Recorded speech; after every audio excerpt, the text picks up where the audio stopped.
Hello, welcome to this Cambridge Technicals Health and Social Care presentation for the study of health and social care in the sixth form at Nishkam High School. My name's Miss Lloyd and I'm going to be taking you through this presentation today. Firstly, there are many roles available in health and social care sector, and this demand is increasing, and I would imagine it to continue increasing, particularly with the high profile nature of health and social care jobs at this current time. This subject does cover health, social care and early years. So what I'll often find is a very broad range of students will take this subject who are going into a variety of different career paths. And I will discuss some of those towards the end of the presentation. You will work along a small team of dedicated staff. There's myself and another member of staff, and we will assist you in achieving your very best and look forward to meeting you. So, what can you expect in your health and social care lessons? There's a unit-based structure to this course, which includes some examination assessment and some assignment work. I will go through the units in a little bit more detail in the following slides. You will get a chance to look and practice a broad range of skills that are applicable to any workplace and extremely valuable to your progression through into higher education and employment, regardless of the final career route you take. So, for example, Unit 1 looks at communication, effective communication, which could be applied to any of your roles in the future. Communication is going to be extremely important for you. The examples and the assignment contexts, they are based on health, social care and early years study, but the main premise of effective communication, that's going to serve you very well, whatever career path you choose to take in the future. You will have the opportunity to practice extended pieces of writing in the assignment-based units in particular. In these units, you will learn about referencing, and you will be able to practice your organisation skills, such as meeting deadlines, all of which will be key to your work in further education and ultimately your future employment. So in the assignment pieces of work, we look at referencing in a lot of detail, and we use the Harvard referencing system, which is required for when you get to university study. So again, what you will find is you will already have that familiarity with that. So when you come to writing extended pieces of writing at university, if that is something that you go on to, you will have already had this preparation from this course. So, looking at what attributes you need for this course. As a student at Nishkam High School, you'll have a unique opportunity to look at the virtues that we focus on at Nishkam, and a lot of these will be needed to help you be successful in this course. So it's a very good opportunity that you get here to be given the opportunity to reflect on these values that are going to really help you be successful. So firstly, it's very important that you are organised from day one, so you can get all of your assignment work in on time and be able to revise for the examination units as and when you need to demonstrate confidence to practice until you master something. The transition from GCSE to A-level isn't always as easy and as straightforward as it sometimes seems. So you need some confidence behind you, and you'll be able to demonstrate that confidence and practice that confidence to be able to be successful in this course. A diligent approach, okay, so that strives for excellence, be fully committed and give 100% in all that you do. That's what we look for in a Nishkam High School student, but in a health and social care student also. So how will you be assessed? In total, there are 6 units in this qualification that cover the topic areas just listed down here. If there is a red M at the end of the line in the bracket, that means that the unit is mandatory. So it's chosen by the exam board, and we have to cover that unit. The 2 final units, Unit 5 and Unit 6, they are optional units. Okay, so we have some other units to select from, but those units will be chosen by the subject teacher based on their specialism or based on the class that they have in front of them. So we can tailor some units to suit the group, but at the moment, these are the 2 units that we are studying with our current cohorts. So Unit 1, just in a little bit more detail. This is an internally assessed unit, so it is one of the assignment-based pieces of work. It's a 60 credit unit. You'll see that I've put the credits on as we go through. That just equates to the amount of time you will spend on each unit and the overall weighting that it has towards the qualification. There are some 60 pieces of 60 credit pieces of work. There's one 90 credit piece of work, and there's one 30. So that's what it means, is just how much it equates to the overall mark at the end. So in Unit 1, different relationships you'll look at that you'll encounter in health and social care sector. You look at applying effective communication to build on these skills and build relationships and consider different factors that can affect communication in the building of positive relationships. You'll also be introduced to the concept of a person-centered approach, which will be key in building relationships in these health and social care environments. Now, if you didn't go into a health and social care related career, this unit would still be really valuable to you, because it looks at the general idea of effective communication and how you can be an effective communicator with the people around you. So this would still be really useful to you in any career that you choose to go into. Second unit then, equality, diversity and rights. This again is a 60 credit unit, so it has the same weighting as the first one. It's an externally assessed unit, so this is an examination. I will show you an opportunity where you can find some of the papers later on in this presentation, so that you can see how you are examined. This unit will help you to understand the implications of diversity on practice, the effects of discriminatory practice and how they might be challenged. And we'll also gain an appreciation of how legislation works and national initiatives to promote anti-discriminatory practice.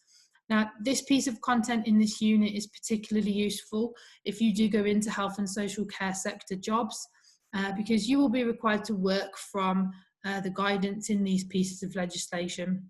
And you'll be required to read and understand those pieces of legislation. So this gives you a little head start, really, to get familiar with some of the types of wordings that is used, and also just gives you a little look into it. And it is quite interesting. Students generally quite enjoy this unit. There is quite a lot of overlap in this unit from the content that is delivered at level 2 in GCSE. So if you are joining us from previously studying health and social care at GCSE, you would be able to find this content in most of your content at level 2. So it should be fairly familiar to you. Unit 3 then is externally assessed again. So it's an examination unit again, and it's worth 60 credits also. This unit looks at health, safety and security. So aims to equip you with the knowledge that you need to maintain a healthy and safe work environment. Again, it looks at different pieces of legislation, such as the Health and Safety at Work Act. Again, a key piece of legislation that should you go into one of these sector jobs in the future, you will be required to carry out your work under the Health and Safety at Work Act. So it gives you a nice head start at looking at how what your practice will look like when you go into your employment in the future. Unit 4. This is the 90 credit unit. There is only one of them, so it's worth a larger percentage of the overall mark for the qualification. It's externally assessed again, so it's an examination. And this unit will introduce you to the basic structure and functions of the body. We'll look at the part played by some of the major organs. We'll look at how different parts of the body are involved in detect and respond to change, such as the nervous system and the brain. We'll look at individuals as they age and what different malfunctions they might be faced with as they get older as a result of degeneration. Some of these may be more minor, leading to some of them being more life-changing and major conditions. So we will understand the effects on individuals and how this affects them on a daily basis, and be able to support them. And also, it's, again, if you don't go into a health and social care career, this one is usually found very interesting by all students, because it's about the body and what happens to us, and it can often find it a bit more, students often find it a bit more interesting. Unit 5, infection control. Again, this is back to an internally assessed unit now, so this is an assignment-based unit, and it's worth 60 credits. And in this unit, you will learn about the importance of infection control and how you can, different methods that help to reduce the spread of infection. Again, a really hot topic at the moment. So this unit being one of the optional units, we would probably definitely aim to stay with this unit, with it having such a high profile emphasis at the moment. Finally, nutrition for health is your 30 credit unit. So this is a slightly smaller percentage of the overall marks. It will be internally assessed, so it will be marked by your subject teacher and moderated by the exam board. Looks at components of good nutrition, different components of the diet, looked at different diets that people might have, the benefits of these, and how to support people in making healthy diet choices, and also to help support people who are on different diet choices, and looking at what we can provide for them to make sure that they are still able to follow their choices. Okay, so on this slide, what I've provided to you are some links to the assessment materials. So where I've spoken about the units being externally assessed, this means that they are examination units. So I've put a link on this slide to an examination paper for each of the 3 examination units. So you can have a little look at the types of questions that you will be asked and the different content knowledge that's required from you. Okay, now I just wanted to have a little discussion about where health and social care can take you. I'm often asked this question at options events, and the answer is there's too many to put on this slide, really. So I've put a wide selection, you can see here, of job roles that health and social care can actually take you into. Nursing is a fairly popular one. Midwifery is also. This covers early years as well, so you could also be going into teaching after studying this. May make you think about doing some social work or some counselling, or even looking at police officer work, because there's quite a heavy weighting in the legislation, and obviously the care of people and communication. It could also be a useful one there if you're considering going into a police-based career. Looking at how it lines up with other subject choices, again, this is a very popular question that I'm asked. So if you studied this alongside biology, that could help lead you into a nursing or midwifery course at university.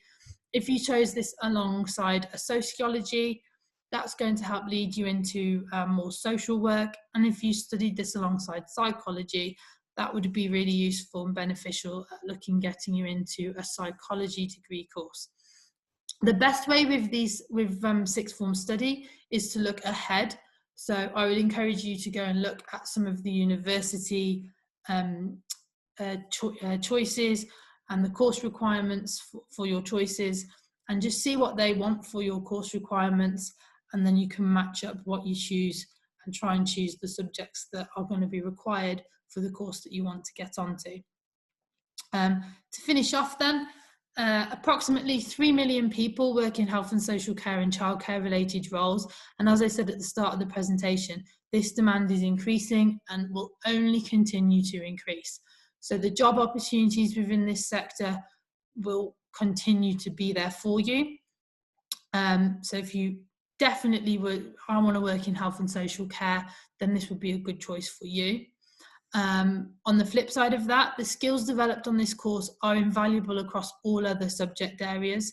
So the communication, the valuing people, looking at infection control, and looking at nutrition, they will be invaluable to you as a person, but also going into any career role, particularly that communication unit as well.